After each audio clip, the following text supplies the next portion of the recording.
Hello guys, it's Tetra Hub here and welcome back to the channel. Now if you've just learned the beginner's method, then I have a video up here that shows you some basic tips on how to get faster using the beginner's method. Now most people learn F2L after that to get better at solving the cube. But going from the beginner's method straight to F2L is too big of a jump and can result in a lot of frustration and demotivation. That's where this video comes in. This video is about Keyhole. Learning the basics of the Keyhole method and then moving on to F2L will make the whole process a lot easier. This video is about Keyhole. It's used mostly in advanced solves, but I'll show you how to use it in the beginner's method. Before we get started with the video, if you learned something new from this video or enjoyed it, a like and a sub would be highly appreciated, and it's the best way to support me and motivate me to keep making tutorials. So without further ado, let's get right into it. Now what is Keyhole? Before I get into that, I'll just scramble the cube. Now Keyhole is basically a way to insert first and second layer pieces without long algorithms. I'll show you what I mean. So I have this first layer corner piece over here, white, orange and blue. It goes over here because it's in between these three centers. So I'll just solve this corner piece.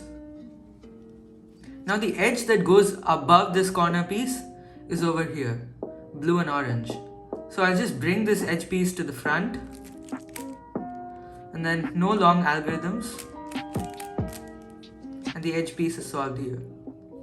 Now what I did just now, which is called keyhole slotting, is used mostly in XCrosses, which I'll explain more about later. But for now, I'll show you how to use basic keyhole in your solves. By the way, in case you didn't know, if you find any second layer edge piece in the top layer and match it so that the top color, in this case orange, is matching with its center, like this, orange, orange, then you can just insert the edge piece to where it goes in 3 moves. In this case, this edge piece goes over here because the orange and green slot is over here. So that means the edge piece goes to the left. So if I bring the left side up, move the edge piece towards the left and then bring the left side back down, this edge piece would be solved here.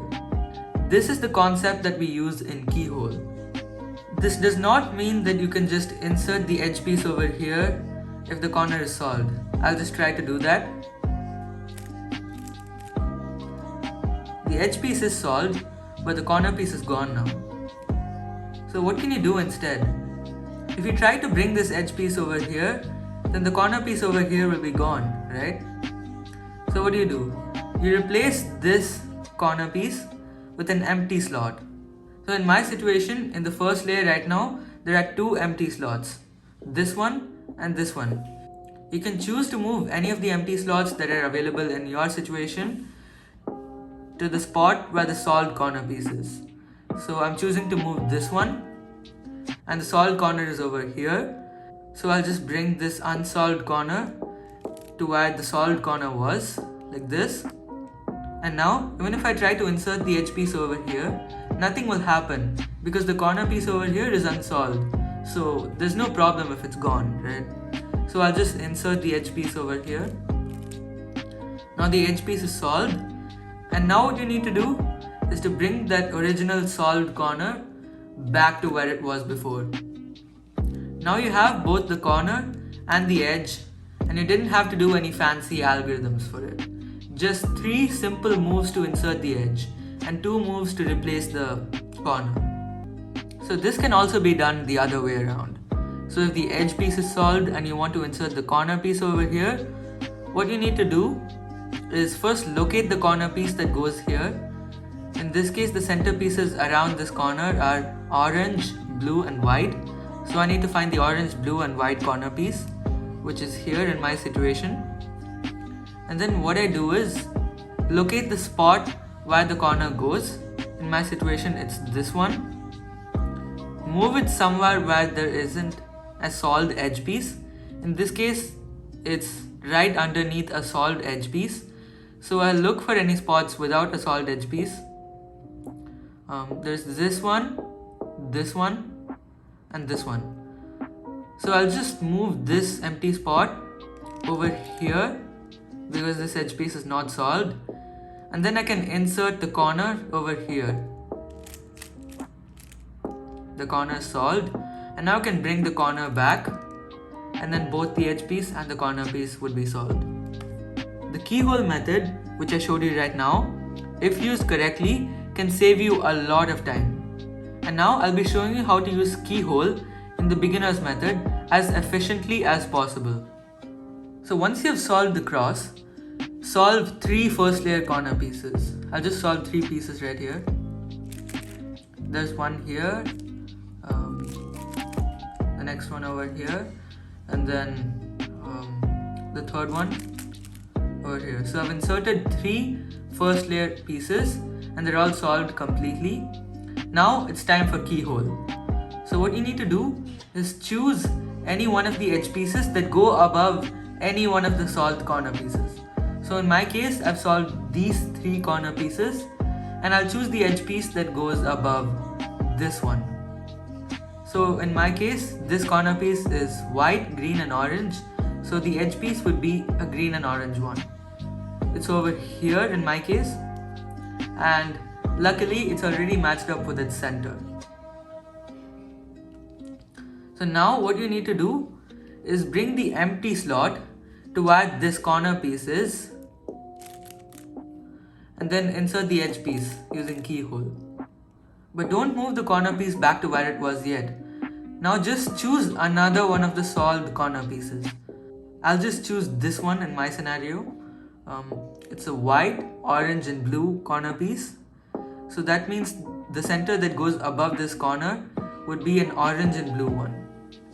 In my situation here, the edge piece is stuck in the middle layer, and what you should do in that kind of scenario is move the empty slot beneath that edge piece, and then you can just take the edge piece out in 3 moves.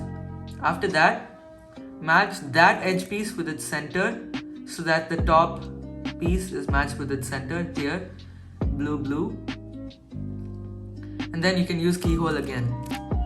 Now you have solved the edge pieces of 2 of the pieces that you solved, and you have 1 edge piece remaining. In my situation, that edge piece belongs to this corner piece, which is a white, red and green one. So the edge piece is this one because it has green and red. So I don't know, I just got unlucky. The edge is stuck in the middle layer again. So I'll use the empty slot, take it out, and now it's already matched with its center, red, red. I can move the empty slot to where that corner piece goes, and then insert the edge piece. Now all 3 of the edge pieces are solved, and you can move the corner pieces back to where they were before. Now the keyhole method can't be used for the last corner piece because, as you know, once you solve all 4 of the corner pieces, you don't have any empty slots to replace. So the keyhole method can't be used in such a situation. And for the last corner piece, just use the regular second layer algorithm. Here's an example solved using the keyhole method. So like last time, the cross is solved. I'll solve 3 corner pieces.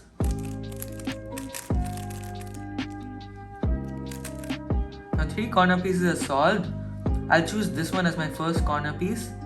The edge piece that goes above this is a green and orange one because of the centers over here. That edge piece is over here. Now the top color of this edge piece is green, so I'll match it with the green center. Now this is the corner piece, so replace the corner and then use the keyhole algorithm to insert it. Now the edge piece is solved. I'll choose another corner piece now. I'll choose this one, white, orange and blue. So the edge piece that goes above this would be orange and blue because this corner piece has orange and blue other than white. So that edge piece is over here. The top color is blue, so I'll match it with the blue center. Now the slot where that corner piece goes is this one because the orange and blue centers are over here, so that corner piece would go over here if it's solved. So now I'll replace this spot with the empty slot which is over here. And then I'll use the keyhole algorithm. And now this edge piece is solved. Now for the last edge piece, It's this one, white, blue and red. So the edge piece is blue and red. It's over here, and then I'll move the empty slot over here because it's stuck in the middle layer. So I'll just take the piece out, move the empty slot to where the piece goes, and then use the keyhole method again. And now all three of the edge pieces are solved, and I can bring the corner pieces back. Now for the last corner and edge, I'll just solve the corner, and then I'll use the second layer algorithm for the edge. Now in the beginning of this video, I said this is also used in XCrosses, and I'll tell you what XCrosses are. So it's basically an advanced way of solving the cross, where you solve the cross and one F2L pair. In case you don't know what an F2L pair is, an F2L pair is any corner piece, any first layer corner piece matched up with its edge piece. In this case, these two are an F2L pair, these two are an F2L pair, these two are an F2L pair, and these two are also an F2L pair. So I'll show you how the keyhole method is used in XCrosses. If you use the daisy to solve the cross, then you might not understand much of it. So in the advanced cross, most people just solve the edge pieces in their correct position first and then align them with their centers. But before aligning the centers, if you notice that any corner piece is solved, then don't align the centers yet. Look at that corner piece, figure out which corner piece it is. In this case, it's a white, green and orange one. So I can find the orange and green edge piece. That's over here. Take that out. First insert that using keyhole and then connect the cross. Now for example, just imagine you're solving the daisy. I have this last edge piece over here. It's already connected to its center and I can bring it down. But the problem is an edge piece is already solved over here. So in such a scenario, don't try to solve the cross while preserving the edge piece, as that will just result in taking a long cut and a lot of unnecessary moves. So just solve the cross and then figure out how to deal with the edge piece later, as you will end up wasting too much time thinking about how to solve the cross while preserving the edge piece. While using the keyhole method, keep this in mind. At first, you'll be faster at solving the first two layers using the beginner's method. But the more you practice and get used to using keyhole, the faster you'll become. Once you master keyhole and feel comfortable using it, you can start learning F2L. An F2L video is coming out soon on this channel, so stay tuned. So that's the keyhole method. If you liked the video or learned something new from this video, please leave a like, subscribe and share this video with anyone else who's trying to get faster at solving the 3x3 cube. I'll see you in the next video. Peace.